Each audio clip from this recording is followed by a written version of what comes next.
Hey y'all, thanks for checking out Euclid Mining. So today I got my M21s, came in the mail the other day. I was just waiting for my power cords. This one does take a different power than my, or a different power cord than my other miners do. The other ones I have are the C13 to C14 or the C13 to C20. This one is the C19 to C20. So let me give you a shot of this one. Here it is here. And if you can see the power connection inside there, it is a little bit different than what my L3 Pluses or the Z11s or any of my miners for that matter use. So I had to get the other power cord now.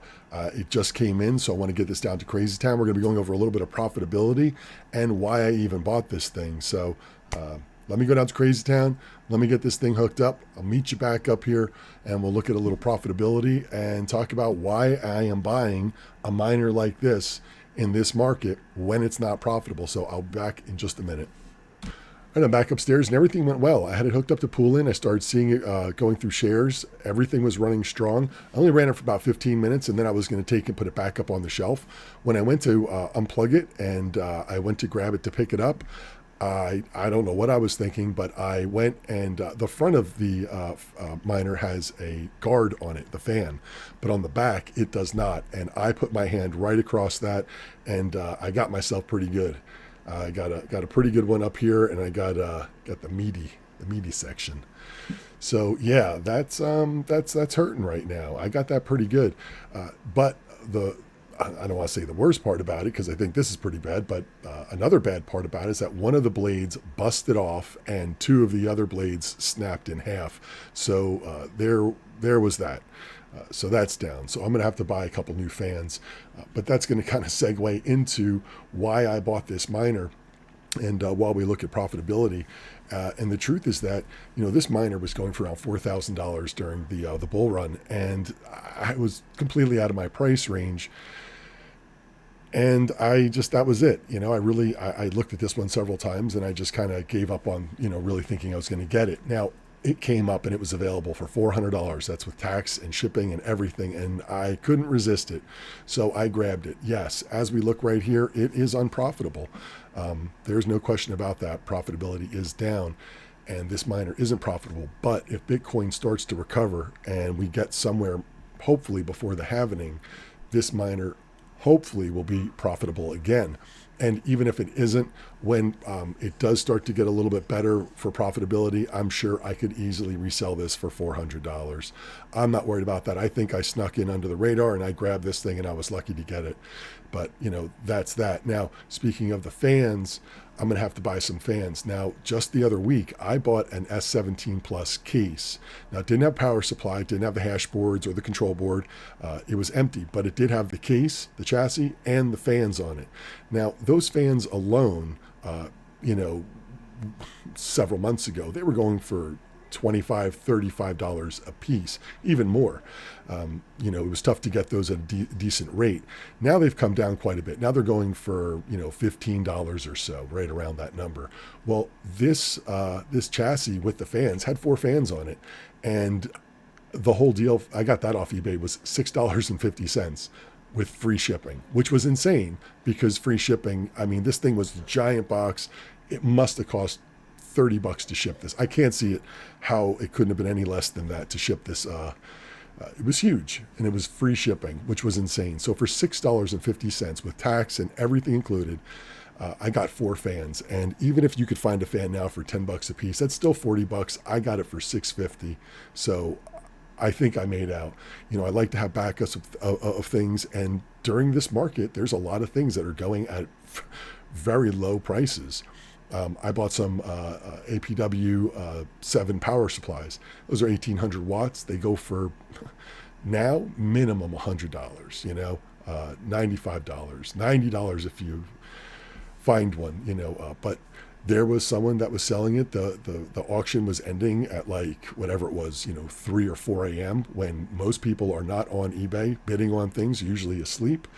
and I was able to log in, and because I was watching these few power supplies, and I got one for $27 and one for $35. One was shipping for $10, one was shipping for $12. So that's like what, 50, 60, 70 bucks, 75 bucks. So for 75 bucks, I got two 1800 watt power supplies. Can't beat that. Love to have backups, and especially 1800 watts. I hooked those onto the Z11s to test them out. They're stock Bitmain power supplies. Ran quiet, ran strong, no problem. So I was happy to get those. My point is that there's a lot of great deals out there. Yes, this miner is not profitable, but one day it will be. And if I decide to sell it at that point, I am certainly going to get more than the 400. And even if I resold it right now and I just listed it just to break even, I'm sure I could if I really wanted to, but I'm not. I'm looking to sit on this one and look at it as an investment to the future. You have to do what's best for your pocket or pocketbook. Buying into some of these things, if you don't plan on mining deep into the future, then perhaps this isn't for you. But I'm not going to wait until the market soars back up and some, fan from my L3 is going for, $35 or $40 again, and one of mine goes down, because when you're down, you're down. And then you have to wait for shipping and for it to come in. And, it takes a few days. And when profitability is up, you want to be mining. You want to, be in this. So I like to have backups. Anyway, this is it right here. On a side note, you can see my electricity rate is 6 cents. I happened to go back to Duke Energy and start looking around at some other rates, and by just dumb luck, I clicked on one of them and it showed an even lesser rate than what I had talked about in my electricity video. If you haven't seen that, it's a good watch. There's a great electricity calculator in there. I'm gonna have a link at the end of the video right up over there for you. Definitely throw me a thumbs up, because I really think that's a great calculator, and if you want to use it, feel free. Let's just say it's for entertainment purposes, but I've tested it against online calculators and on MinerStat, for instance, and I'm getting virtually the same numbers. I think mine's a little bit more involved because I go down to like the tenths and hundredths of a cent. So where this is just goes to a round number. But point is that I found another electricity rate. So within my region, you can have a base rate of like 9.3 or 9.4 cents per kilowatt hour, and that's it. The other way, they have 4 different rates you can get from throughout the day, or I should say at least 3 different rates that you can go from throughout the day. If I just don't mine during those high rate hours, I actually can mine at around 7 cents. But when I found these, or 8 cents, I should say, but on the weekends, I was able to mine for 7 cents. Well, when I found these new rates, I called in about them, and they said, oh yeah, well, they're just for certain areas within the region that are eligible for that. Same monthly fees, same, whatever charges on both are identical, but the rate was lower, and they said that I happen to be in that area and I can get that one.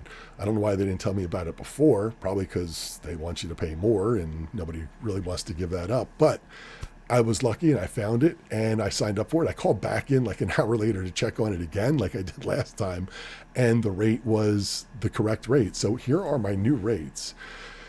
So the 3 rates that I worry about here are the 16.8, the 7.7, and 5.5 cents per kilowatt hour. Insane. These are the numbers. This was 19, this was 8.2, I think, or 8.4, and this was 6 point something for here. Now these are my new ones. So we're talking about the winter, so we're over here. During the weekdays, I just don't mine during these hours, but I mine the rest. And if I do, I get a lower rate. So I'd be being charged in here. So my about 9.4 cents or 9.3 cents per kilowatt hour for that flat rate, as long as I'm not mining in here and I'm just mining here, I'm either paying 7.7 or 5.5. So I am definitely ahead of the game by choosing this plan for me and my needs. But here we are on the weekend, and on the weekend they don't have this on there. There is no on-peak hours, so I'm straight mining throughout.